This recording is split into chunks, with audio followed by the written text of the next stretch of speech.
నమస్కారం అండి.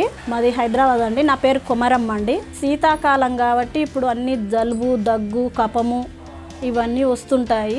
ప్రెగ్నెంట్ స్త్రీలకే కానీ సాధారణంగా పెద్దవాళ్ళకి ఎవరికైనా, చిన్నపిల్లలకు కాదండి, పెద్దవాళ్ళ వరకు కొంచెం ఓమ ఉంటుంది కదండి. ఓమ తీసుకొని ఇది కొంచెం ఒక స్పూను మన లైట్గా చిన్న సన్న మంట పెట్టి దాని మీద కొంచెం ఒక స్పూన్ వేసి అటు ఇటు వేపుకోవాలండి. దూరగా వేపుకోవాలి, మాడనియవద్దు. ఇట్లా కొంగుల పోసుకొని 2 మడతలు వేసి కాటన్ దై ఉండాలి. అది కాటన్ బట్టలో వేసుకొని ఇట్లా కొంగులో పోసుకొని ఇట్లా నలుచుకుంటూ ఇట్లా పీర్చేదండి. ఇట్లా పీరవాలి, చిన్నగా పీరవాలండి, స్లోగా పీరవాలి. ఒక్కసారి ఇట్లా పీరిస్తే నశాలానికి ఎక్కుద్ది, దగ్గు వస్తుంది.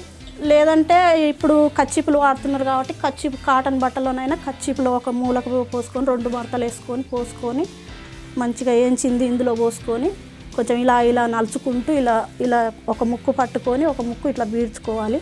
ఒక ముక్కు ఇట్లా పట్టుకొని ఇట్లా పీల్చుకుంటుండాలి. కొంచెం నలుస్తూ పీరుస్తుండాలి.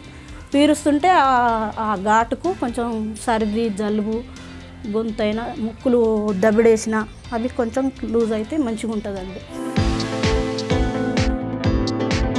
కొమరమ్మ గారు చెప్పిన విధంగా బాగా జలుబు, దగ్గు, ముక్కుదిబ్బడ సమస్యతో ఇబ్బంది పడేవారు ఒక 2 టీ స్పూన్ల వాము తీసుకుని దానిని పెనం మీద వేసి కొంత వేడెక్కే వరకు కాల్చి దానిని ఒక మెత్తటి కాటన్ క్లాత్లో తీసుకుని తరచూ పీల్చుతూ ఉండాలి.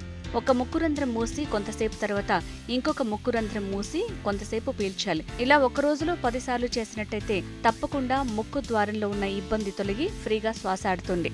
పూర్వం నుంచి దీనిని ఎక్కువగా గ్రామీణ ప్రాంతాల్లోని గర్భిణీ స్త్రీలు పాటించేవారు. వారు జలుబుగానే శ్వాసలో ఇబ్బంది ఉన్నా గానీ తమ చీర కొంగులో ఈ వేడి వామును పోసుకుని దానిని తరచూ నల్చుతూ పీల్చుకునేవారు.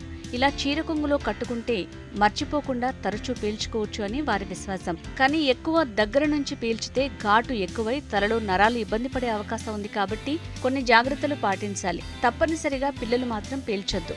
దాంతోపాటు వాములో ఇంకా ఎన్నో ఆరోగ్య లాభాలున్నాయి. మలబద్ధకం, కడుపు నొప్పి, గ్యాస్, ఎసిడిటీ సమస్యతో బాధపడుతుంటే ప్రతిరోజు ఉదయం పరిగడుపున వాము నీళ్లు తాగటం ద్వారా ఈ సమస్య నుంచి బయటపడొచ్చు.